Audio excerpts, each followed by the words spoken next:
you're exhausted. Not the I need a good night's sleep exhausted. The I don't know how much longer I can do this exhausted. You used to love your work. Now you're counting down the weekend by Tuesday. This episode is about the burnout no one warned you about and how to lead sustainably before you hit the wall. Here's what happened. You were promoted, you were excited, you were ready.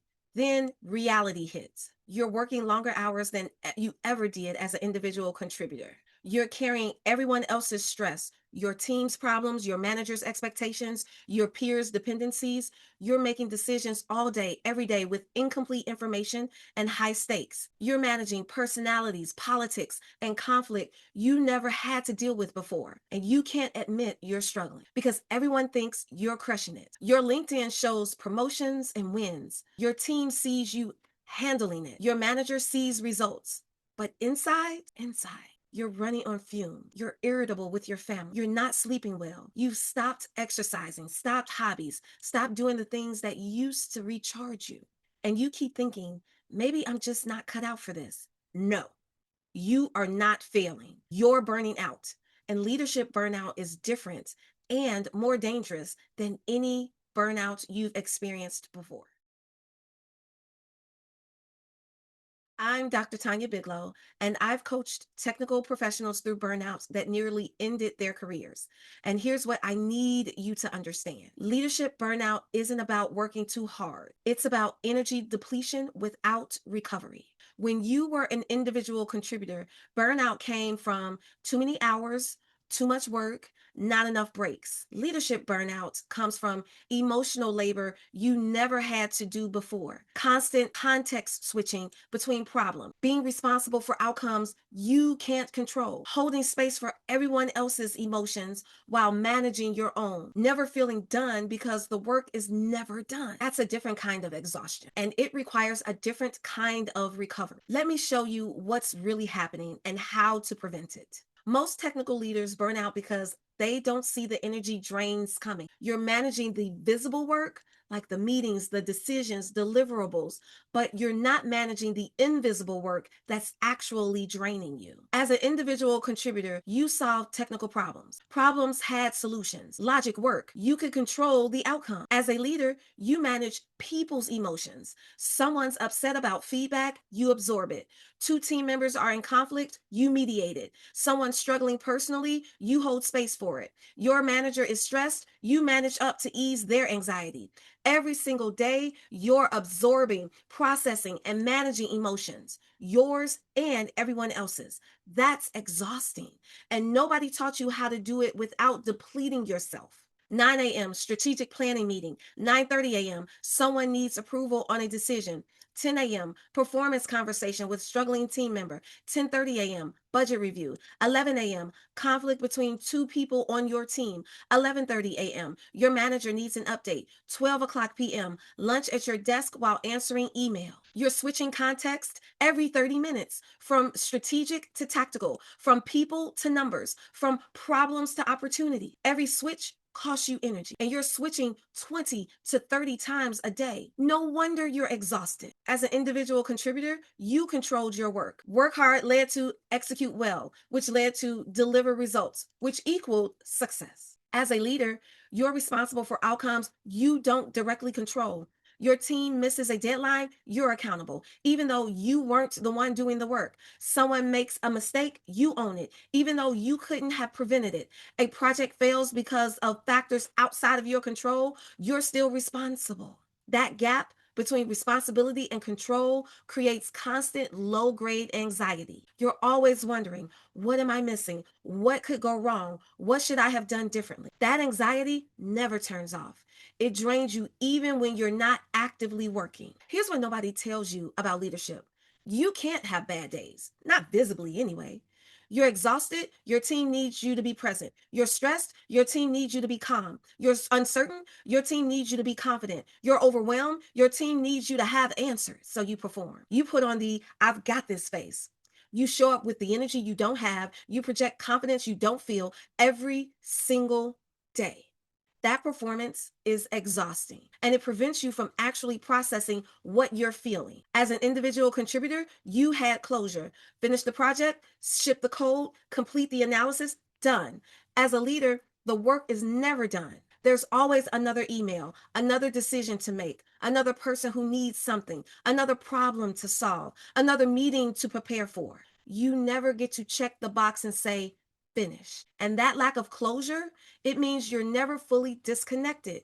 You're thinking about work at dinner. You're problem solving in the shower. You're laying awake at 2 a.m. replaying conversation because there's no clear endpoint.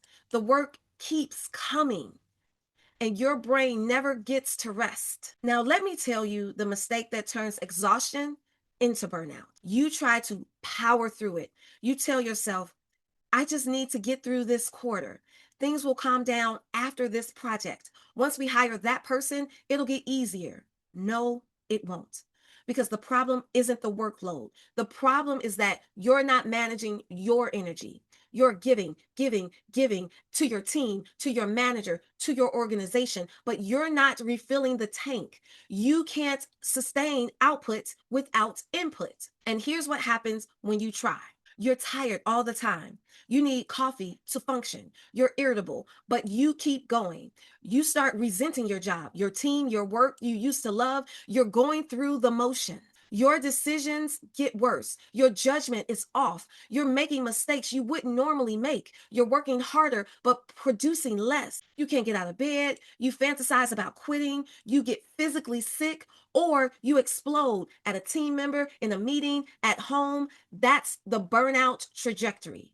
And if you're in stage 1 or 2 right now, thinking, I'll just power through it, you're headed to stage 3 or 4. You can't power through energy depletion. You have to change how you operate. Here's how you lead sustainably without sacrificing results. Recovery isn't optional, it's strategic. You need 3 types of recovery. You need daily recovery. 30 minutes minimum where you're completely off, not checking emails, not thinking about work, not quickly responding to one thing. Off. Read, walk, exercise, whatever actually recharges you. Non-negotiable. You need weekly recovery.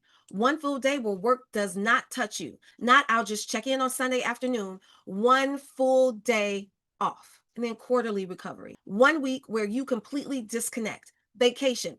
Actual vacation. Not working remotely from the beach. Your brain needs time to reset. Your nervous system needs time to calm down from constant high alert. If you don't schedule recovery, burnout will schedule it for you. Most leaders set time boundaries. I won't work past 6 p.m. Then they spend 6 to 8 p.m. thinking about work. That's not a boundary. Your brain is still working. Energy boundaries means no work communications after a certain time. Not I'll just read them. Reading depletes energy. Turn off notifications. Actually off. No emotional labor outside of work hours. Don't process your team's problems at dinner. Don't rehearse difficult conversations while trying to sleep. Create mental separation. No context switching during focus time. Block 2-hour chunks for deep work. No meetings, no emails, no interruptions. Let your brain stay on one context. Energy boundaries protect your capacity to think clearly and make good decisions. You cannot absorb everyone's energy alone. You need a peer group outside your organization, other leaders who get it, who can be honest with you, not your team, not your manager, peers who understand. You need a coach or a therapist, someone who can help you process the emotional weight you're carrying. Leadership is hard on your mental health. Get support. You can care about your team without carrying their emotions home with you. You can support them without taking responsibility for fixing their feelings. Compassion with boundaries is sustainable. Compassion without boundaries is burnout. Since leadership work is never done, you have to create artificial closure. This is what it looks like. An end of day ritual. Before you leave or log off, write down 3 things you accomplished today. What's on deck for tomorrow? What you're letting go of. That signals to your brain, work is over, you can rest now. Weekly wins review. Every Friday, write down your wins from the week. Not tasks, wins. What impact did you have?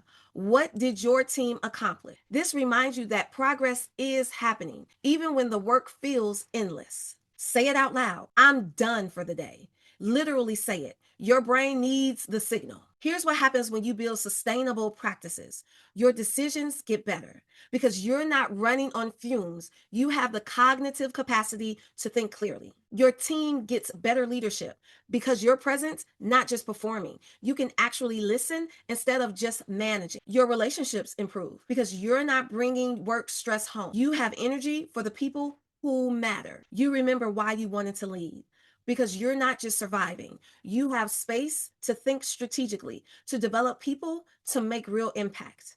And here's the surprising part. When you protect your energy, you don't produce less, you produce better. Sustainable leadership isn't about working less. It's about working in the way that you can maintain for a long term. Because if you burn out, nothing else matters. This is what I want you to do this week. Assess where you are on the burnout trajectory. Are you exhausted? Stage 1. Are you cynical? Stage 2. Are you ineffective? Stage 3. Are you ready to quit? Stage 4. Be honest. Write it down. Pick one sustainable practice to implement immediately. Daily recovery time, energy boundaries, end of the day ritual, not all 4, just one. Start small and build from there. Now download the Sustainable Leadership Self-Assessment. The link is in the description. It'll help you identify your biggest energy drains and create your recovery plan. And if you're in stage 3 or 4, if you're already at crisis point, don't try to fix it alone. Talk to your manager, get a coach, see a therapist. Burnout at that stage requires intervention, not just willpower. Drop a comment. Where are you on the burnout trajectory right now? Are you stage 1, 2, 3, or 4? Let's be honest about what's happening. Leadership isn't about how much you can endure. It's about how sustainably you can lead. Working yourself into the ground doesn't make you a better leader. It makes you a burned out leader who can't think clearly, can't make good decisions, and can't show up for your people who need you. Protecting your energy isn't selfish. It's responsible because your team doesn't need a martyr. They need a leader who can sustain this for the long term. You can't pour from an empty cup, so stop trying.